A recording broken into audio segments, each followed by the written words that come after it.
Pernah kepikiran nggak gimana satu keputusan ekonomi yang diambil di Jakarta bisa nyambung kemana-mana? Dari isi tabungan kita sampai gedung-gedung tinggi yang lagi dibangun di kota kita.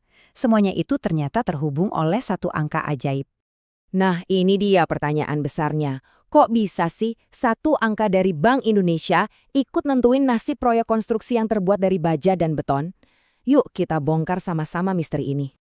Oke, untuk bisa jawab itu, kita harus lihat gambaran besarnya dulu. Kita mulai dari alat utama yang dipakai Bank Sentral buat ngatur suhu ekonomi negara kita. Namanya BI Rate. Anggap aja ini kayak termostat buat ekonomi Indonesia. Kalau ekonomi lagi panas banget, inflasi tinggi, BI bakal naikin suku bunga buat ngademin suasana. Sebaliknya, kalau ekonomi lagi lesu, suku bunga diturunin biar anget lagi, biar orang mau belanja dan investasi. Nah sekarang gimana cara kerja termostat ini sampai bisa ngaruh ke dompet kita sehari-hari dan juga ke pilihan investasi kita? Gini cara kerjanya, simple tapi efeknya kuat banget. Waktu BI rate naik, wah nabung di bank jadi lebih asik karena bunganya lebih gede. Tapi mau ambil KPR atau kredit mobil jadi lebih mahal. Sebaliknya, kalau BI rate turun, nah cicilan jadi lebih ringan. Tujuannya apa? Ya biar kita semua terdorong buat belanja dan muterin roda ekonomi. Jadi, intinya ini bukan sekedar angka yang lewat di berita. Ini benar-benar soal berapa besar cicilan bulanan Anda, berapa keuntungan tabungan Anda, dan bahkan bisa jadi penentu apakah kantor Anda bakal buka lowongan baru atau enggak. Oke, teorinya cukup. Sekarang kita geser dari teori ke dunia nyata. Kita lihat gimana semua ini terasa di lapangan, langsung dari sebuah perusahaan konstruksi. Kenalan yuk sama PT Berdikari Pondasi Perkasa Tbk atau yang di Bursa Saham kodenya BDKR. Kita akan jadiin mereka studi kasus buat lihat gimana teori tadi bekerja di dunia bisnis. Nah, ini dia, BDKR. Mereka ini bukan pemain kemarin sore loh. Udah puluhan tahun mereka jadi tulang punggung pembangunan banyak infrastruktur penting di seluruh Indonesia. Perjalanan mereka panjang banget. Dimulai dari tahun 1984, mereka membangun reputasi yang kokoh selama hampir 40 tahun.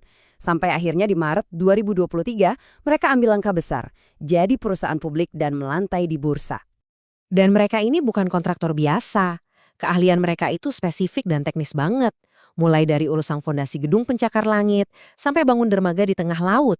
Ini semua pekerjaan yang butuh presisi tingkat dewa, nggak main-main.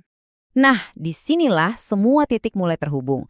Kita bakal lihat gimana BDKR meracik strategi bisnisnya biar nggak cuma selamat, tapi juga bisa tumbuh di tengah kondisi ekonomi yang sering nggak terduga. Ini tantangan utamanya kan? Bayangin, biaya pinjaman modal bisa tiba-tiba naik. Klien bisa nunda proyek karena susah cari dana. Terus gimana caranya perusahaan kayak BDKR ini bisa tetap gaspol? Jawabannya ada di angka ini, 336 miliar rupiah. Itu nilai kontrak baru yang berhasil mereka kantongi sampai September tahun ini. Angka ini bukan cuma angka, tapi bukti nyata kalau strategi mereka itu manjur. Dan ini dia salah satu kunci strategi cerdas mereka. Lebih dari 60% kontrak baru mereka datang dari sektor swasta. Kenapa ini pinter? Karena mereka jadi nggak terlalu bergantung sama proyek pemerintah, yang kadang lebih sensitif sama perubahan kebijakan dan anggaran. Proyek swasta seringkali prosesnya lebih cepat dan pendanaannya lebih pasti. Kinerja keuangannya juga sama solidnya. Dengan pendapatan nyaris 199 miliar, cuma di kuartal kedua, mereka udah di jalur yang pas banget buat ngejar target setahun penuh di angka 500 miliar rupiah. Direktur operasi mereka, Tan Franciscus, merangkum semuanya dengan sempurna. Ini bukan soal keberuntungan, tapi soal optimisme yang dibangun di atas strategi yang cerdas dan diversifikasi yang disengaja. Oke, sekarang kita tarik mundur sedikit dan lihat gambaran besarnya. Dari cerita BDKR ini, pelajaran apa sih yang bisa kita ambil soal ekonomi secara umum? Pelajaran utamanya ini nih. Kebijakan makroekonomi kayak BI rate itu ibarat cuaca. Tapi strategi perusahaan itu yang jadi kapalnya. Perusahaan cerdas kayak BDKR nggak cuma pasrah sama cuaca, tapi mereka membangun kapal yang kokoh buat bisa berlayar di tengah badai sekalipun. Terus, apa yang bisa Anda bawa pulang dari sini? Ada 3 hal simpel. Pertama, coba deh mulai lirik-lirik pengumuman BI Rate. Itu kayak kompas ekonomi kita. Kedua, cek lagi keuangan pribadi. Udah siap belum kalau cicilan naik atau turun? Ketiga, pas mau investasi, coba cari perusahaan yang kayak BDKR, yang punya rencana matang buat ngadepin berbagai musim ekonomi. Sebagai penutup, mari kita tanyakan ini ke diri kita sendiri. BDKER sibuk membangun fondasi kokoh untuk gedung-gedung di seluruh negeri. Nah pertanyaannya, di tengah kondisi yang sama-sama nggak pasti ini, apakah kita juga sedang sibuk membangun fondasi keuangan yang kokoh untuk masa depan kita sendiri?